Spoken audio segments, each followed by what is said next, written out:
Question. There's James Franco. Is that Sean Reed? No, not Sean. Not Sean. Yes.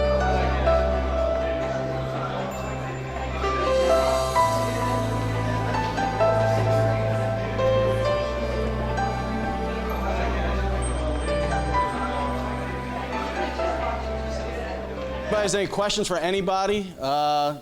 We can answer them, I guess. So we'll take 10 questions. I don't know. If nobody has any questions, then we'll just sit here and look pretty then. I got a question. Yeah. How long did it take? So I wrote it in a month, and then pre-production was like 3 months. The film, it was only about a month and a half, but the post-production's what takes the longest, because then you got to get everything. You know, I had Victor, who did the music, I thought was outstanding. Nice job. And me and Vic got together on the music. It took, where's he at? It took about what, like 3, 4, 5 months? Yeah, about 4 or 5 months. Yeah. So it was a year total. Yeah, thank you. Congratulations, always. You did a great job. Thank you. Great film. Yeah, Dave. Yes, I just got a quick Dave. question. The first one you guys did in like a restaurant, which was much more like fine. You had like a lot more control. Right. You know, the environment, Right. the weather and stuff like that. How was it like? How was it like coming outside and actually having to deal with like the weather and stuff and all the permitting stuff? You know what's funny? I thought of that question in the shower and how to answer it today. I was in the shower, and I was like, I feel like somebody's going to ask me that. So when you're in the restaurant, say we need water. I could have just asked the person there that was running the restaurant, but hey, can we get a couple glasses of water? I got somebody that's thirsty. When you're out in the woods, whatever you bring out there for the day is what you have, so it's more like a survival mode. You know what I mean? You kind of have to ration what you have. So, I mean, it was a lot harder, and then you're at the mercy, like say you go out there and you're planning for a shoot that it's going to be sunny and you're having fire. So if it starts raining, then what? So it kind of, you know what I mean? So it's all luck, dude. Honestly, you know what I mean? Especially when you're doing independent filmmaking, like you're going out there and you're just like saying, I pray to God it doesn't rain today. It's kind of like that, because you're on such a limited budget that if it does, whatever you filmed is now kind of ruined. So now you got to go back out and you're losing money, and It's all improvised. Right? that's right. Yeah. So it's luck, a lot of it, and you know. So yeah. Yes, Christina. Yes. The ending isn't what I remember from the original reading. Right. So I was wondering what happened along. So I do that a lot. Like I'll make things up in my head as I go along. You know what I mean? So I'll a lot of times, like with this one, I think I got the first original rough cut and I was like, I need something at the end. So then I wrote in something to make a big twist, and then something that could lead into a third one too. Because now Jin's back into the story where he wasn't in the original script.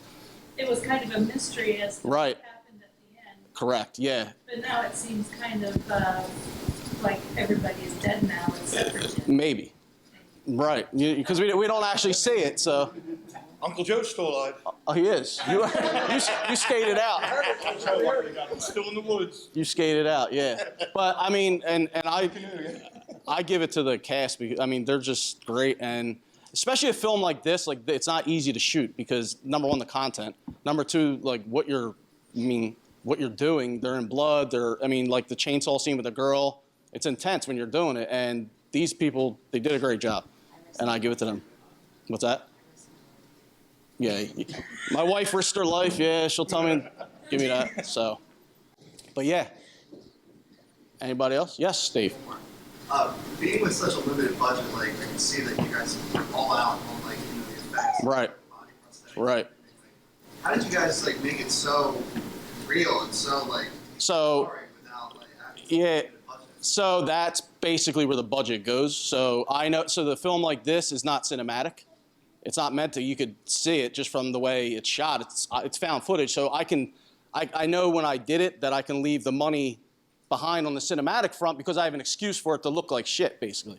So when I say that, I mean like the way it's shot, it looks like it's shot through an iPhone. So that's an excuse for my money now to be dumped into what really matters is this blood, the special effects, the prosthetics. Because when it comes down to it, these gore hounds, they call them, the people that like these kind of films, that's what they want. They don't care if it's shot on potato, dude. But they want to see the blood, they want to see the guts and all that. So, you know, that's kind of where you channel the budget is to that. So, yeah. Yes. Where are the different locations like you filmed? Like what woods and?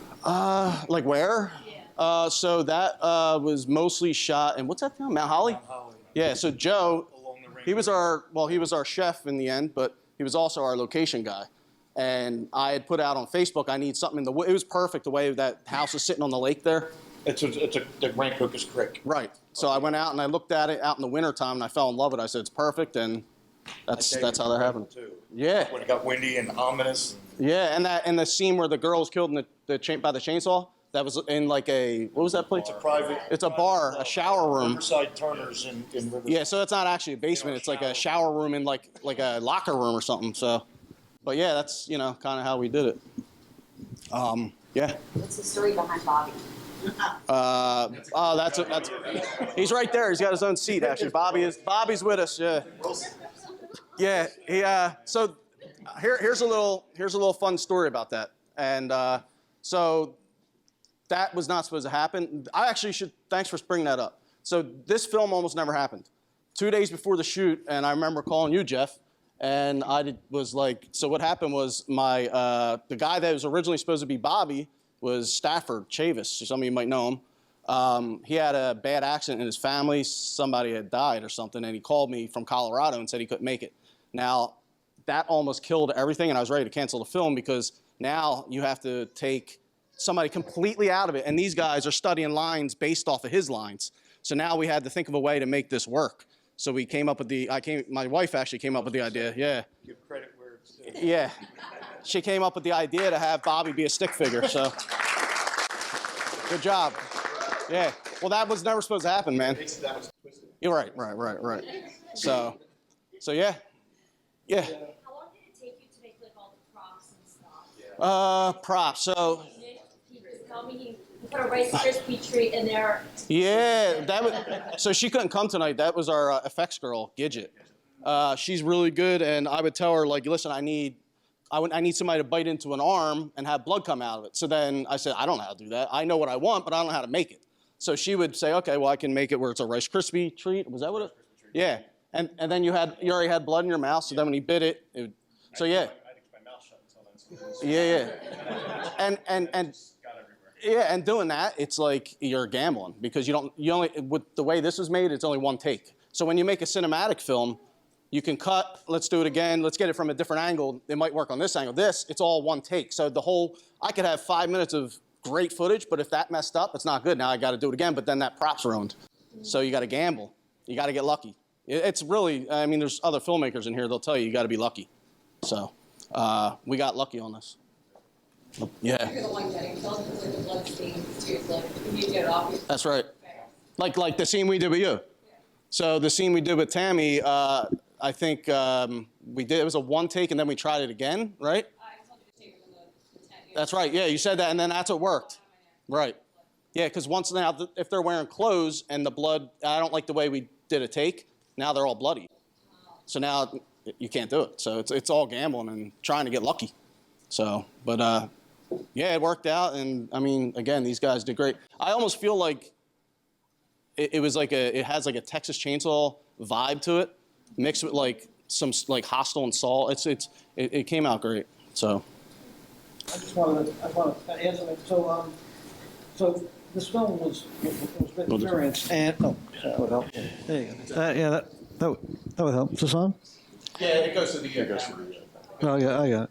So this is the second film I worked on with Mario, and Mario's great because he's great to work with, and he knows exactly what he wants. He maps it all out in his head, and he's also very forgiving to the script. I mean, he's written a great script, but he allows actors to kind of play off each other and do some ad lib and throw some kind of work it the way they feel they're comfortable with it. But what happened here, we had a real curveball thrown when Stafford couldn't make it. So, Mario said he's just going to go for it. He didn't know how he was going to, what we were going to do. And I showed up, we all showed up on set, and Mario hands me this creation that Charmaine did, this great, he says, here's your scene partner. So we kind of winged it basically, and it really worked. But we never knew until we showed up how it was going to go down. So. Yes, sir. First of all, I really want to compliment the audio, which I thought was outstanding, especially when you're shooting that way. Right. How did you, because you can't really use booms that much, can you? Mm-mm. I was curious what the audio sound was. Okay, so that's a great question because and the way you describe that is exactly right, because if you're doing like a cinematic film, they'll have lavaliers on them, so you're getting crisp audio that way. Or again, the shotgun mic, you're gonna get great audio that way. I commend this guy right here, Victor. Yeah. So when I gave him the audio, it was dog crap. And it was bad. And I said, Vic, do your magic, because I knew that's what he does. He's a music designer and producer. And I knew that he had the ability to literally take what it sounded terrible and iron it all out and there was a lot of background noise at first. You know what I mean? Static and all that. And he literally did a hell of a job and just compressed it, and he did great. Yeah. Thank you, man. I appreciate it. He did good on the screen. Like, Yeah. being live, but she's in that shower room screaming was. Brandon, my man. What's your distribution strategy, and have you already written part 3? So distribution strategy. So the first one went with Trauma, which really got it exposed. You know what I mean? And they did a great job, because like the other films I did, they got like regular distribution, but it wasn't like where they like blew up outside of the country really. So the thing is with them is you worry about the money with them. That's the other thing. I don't know. You've been around, so you kind of know. Yeah. So, I wanted to, I don't know. So I know the first like 100 DVDs I'm going to do myself, like a self-distribution, like a limited one, and then see what I can do, you know what I mean? But festival route and all that, and yeah. And then what was the second part question? Did you already write the third? I didn't. No, I have an idea, because Jin comes back in, and we had talked about it. I definitely want to do it. It's just a matter of what the premise is. Yeah, so. Congratulations. I appreciate it, man. Thank you, man. You have a question? Yes. Talk about the actors who want to hear. Oh, yeah. So that's right. I forgot to even mention Frank, the main actor. Volpe, he's the Steve. He could not make it today. He had I think his wife's bridal shower, so that's why he wanted me to tell you guys he couldn't come. It's also his birthday today. It's his birthday too, yeah. Yeah, he had a double whammy today. So, but he did a great job. He really did. Yeah, it's a top-notch crew right here. But yeah, any more questions, we can take them. For any of the cast members, anything that they went through or what I put them through? Barry, I remember that the street where the house is, there was another street Uh-huh. on the other side of the road. Yeah, I think everybody ended. Oh, that's right. Everybody got lost. It had the same name, Yeah. but it was up about quarter mile. That's right. And everybody's meeting over there. And we had the. There was like 6 of us over there first. They were like, this is creepy. Yeah. So then I had to go all the way back to the 7-Eleven, Charmaine Rescue. That's right. Yeah. I had everybody meet. If they got lost, they went to 7-Eleven. Sure, I would send my wife out Right. to go and meet them and bring them back to the place. Yeah, that was rough too. So, and I would love to thank my wife too for, helping me out. She goes through a lot when I'm doing these films, and that's priceless. Thank you, babe.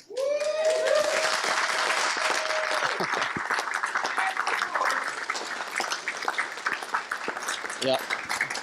So yeah. No. Yes. Yeah, was it all just Rice Krispies or what?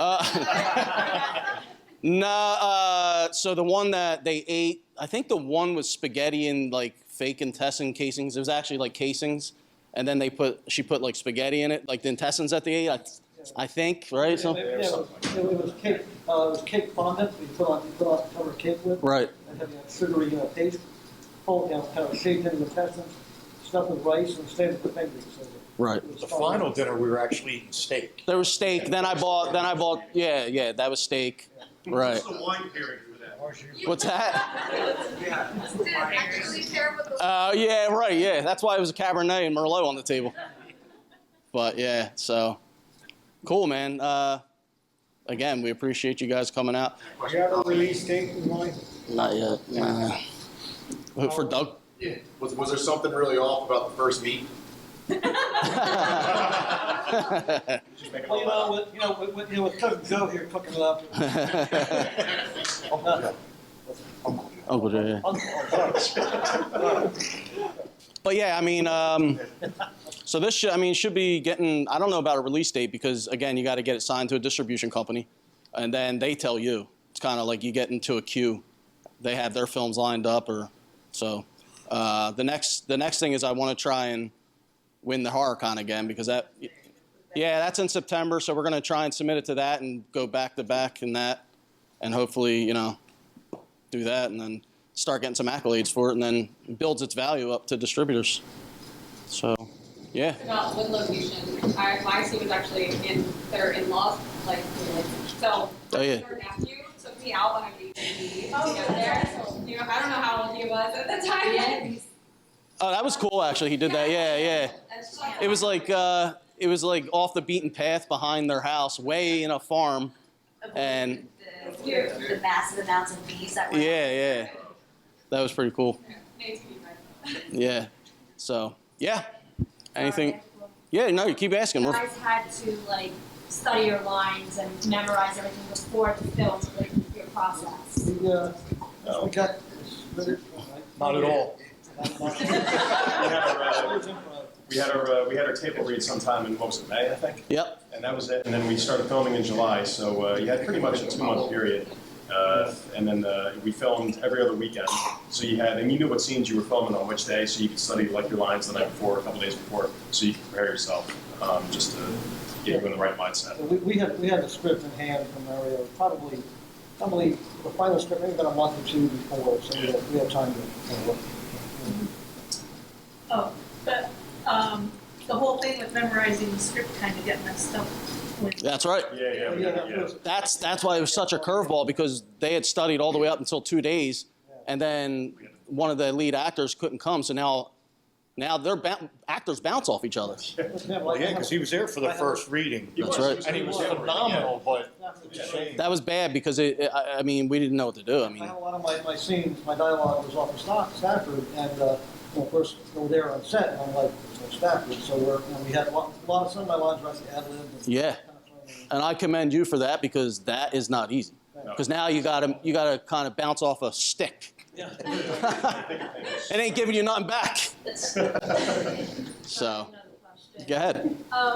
Since you just did this on an iPhone. This one right here. Yes. Mhm. That. So when you guys did mess up or you had to do retakes, how did that happen? Did you just delete it off your iPhone and then do a retake, or if you had No, I would leave it on there and then start the camera back up. And that's the other thing, all the editing? Yeah, I did it all. Yeah, so I kind of had a feel. Usually, the last one, I would know there was 5 of the ones that looked the same in my phone. Yeah, there's pictures, and I would know the last one was probably the good one because the other 4, there's no reason I would have done another one. So usually the last one was the good one. But this style of filmmaking is completely different than my other movies. I would have 10 people on set or 10 crew members, or we used obviously a film slate. I don't even think we use that in this. I mean, this is literally like run and go guerrilla style filmmaking. You're shooting with an iPhone. It's as bare as it gets, but it's effective. So, yeah. Yes, sir. So, what was you would say is your favorite scene? Ooh. From whether a director standpoint. Yeah. The actor standpoint. I like horror, so I think the one that really hit was when she was in the room alone. She knew it was coming to her, and she started praying to her when she's getting ready to get the chainsaw. That was probably in my opinion, was bad. It was you could just feel her pain that she's getting ready to get a chainsaw. Now she's praying for her sins and saying to make her death quick. Well, that was probably my favorite. Too. Yeah, Even yeah. when filming, When you were in the other room and she was screaming. Yeah, we were listening Oh my! to her I mean, outside. you Yeah. just got goosebumps from Yeah, the she scream. screamed. Like it was Right. so loud, so realistic. It was just like. But that whole it was so chainsaw. chill. I got goosebumps even talking about it. It just. Yeah. It was like I wanted to run in there and save her. I mean, that's how. Yeah, yeah. Also, that room was terrifying. Like, Yeah. there, and it was like really scary. Yeah, really, I know. Yeah, so I would say that whole sequence from like when she's down there to the finale of what happens to her, that was pretty intense, I would say. So. I just wanted to remark on that scene that when I was watching it, that Bob, what is his name? Bobby. It looks like a cross.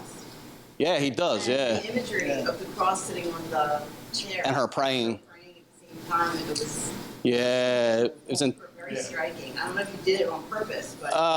No. Yeah. It was pretty, that was strong. Right. So, thank you. But you're my mom, so. But yeah, yes. What inspired you to watch it, or just the entire series? I'm sorry, I hear. What inspired? Oh, the first one came from when we were eating at a hibachi restaurant. It was probably like 12 at night, and we were drinking. And it was actually me and my brother-in-law were talking. And we're like, wouldn't that be crazy if like they just shut the place down and they just started killing us and feeding us to the next people that came in here? So that's and that's how it came about. And he was like, dude, you should actually write that. And I was like, nah, get out of here. And I got bored one day and I wrote it. So that's kind of how it happened, yeah. I mean, and as goofy as it is, it's like, I don't understand. There's people that like this stuff. I mean, I like it, but there's people that literally love it. Love it. Yeah, there's people that love it. That way you have like Clive Barker and his Midnight Meat Train. Right, exactly, yeah. Got a really cool set. Yeah, there's people, like the first DVD literally sold in like 12 different countries, and like 10 out of the countries were in Asia. So. It's crazy to find out like when you just film like this, the reach that it has. Yeah. Like, international. It's crazy. Like I was looking at like the YouTube, like you can see who watched the trailer, and 85% was coming from like Asia, like Philippines and Japan, where Wateroo's from, huge. Yeah. So it's it's got its little niche following kind of thing. So, yeah. So, yes. I noticed before the film that you titled the actual final shot in MP4, and you said that post-production took like the longest. Uh-huh. That was kind of cool to see that was like the last. Dude, yeah. So I'm like, I'm done. This is the final shot. Yeah, you know what's funny is like, not on this movie, but on one of my other movies I did, I think I had like 50 final cuts, and finally, like the last one, I put like, F this is the last one, .mp4. Like I was so sick of exporting them, I had like 50 of them. But yeah, like you've run out of names because, but yeah, and it takes about 7 hours for each export, which is insane. Yeah, so. How do you know you're done? You don't. I'm still not done. You know what I mean? You have to just let it go. Yesterday. I was working up until 3 a.m., you know what I mean? And I'll probably go home and fix a couple things that I saw today. Because now I see it on a huge screen. Now I can go. There's a couple things I already know I'm going to fix. I actually have a note for something too. Yeah. For later. No, I'm See? So like there's that quote that art is never finished; it's abandoned. That's So that's kind of yeah.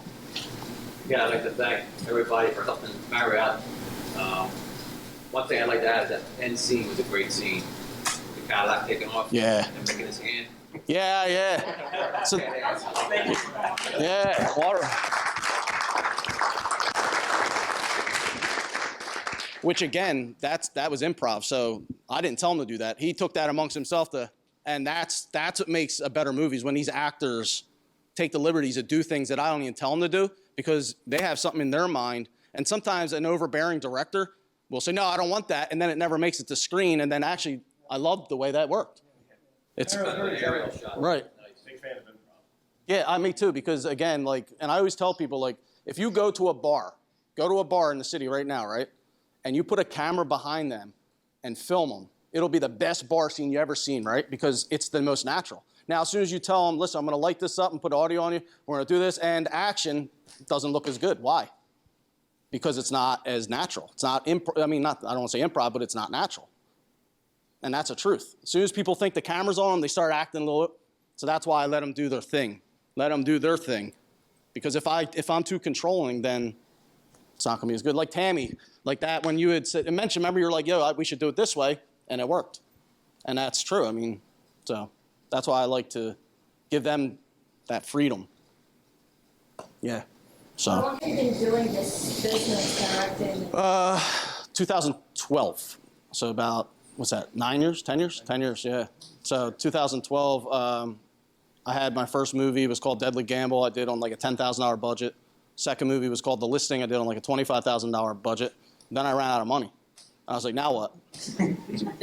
So I was like, how do I keep going? Because, you know, to make movies, you need money. So I'm like, how can I make something efficient and powerful?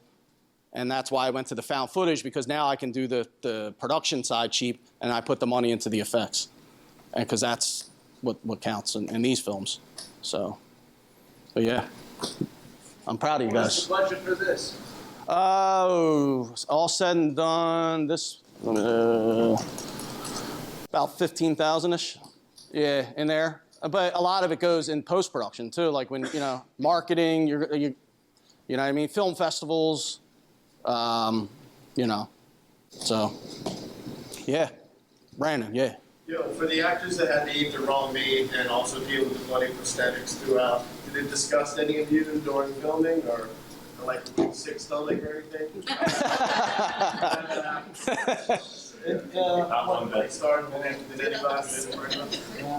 you're there on set, it's all, I mean, it looks great cinematically. When you're there on set, it's obvious. It's not. Right.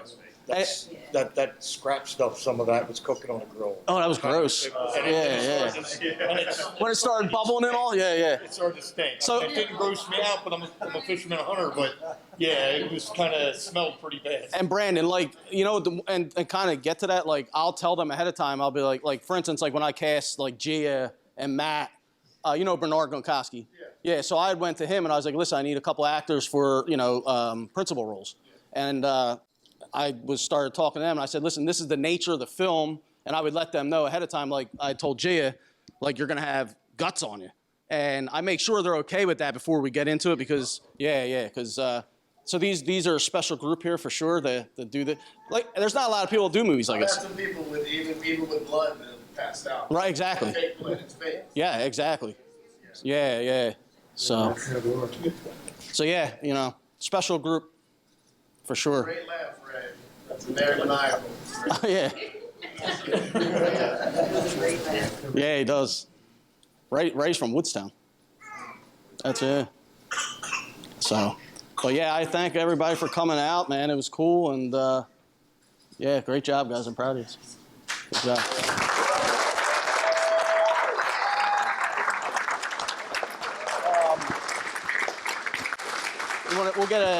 Let's get like a whole group photo in front of the face. Yeah. Hey, Sean, we're gonna do a group photo with that face. Question. Where's James Franco? Kind of grand. Is that Sean Reed? No, not Sean. Sean Astin. Yes.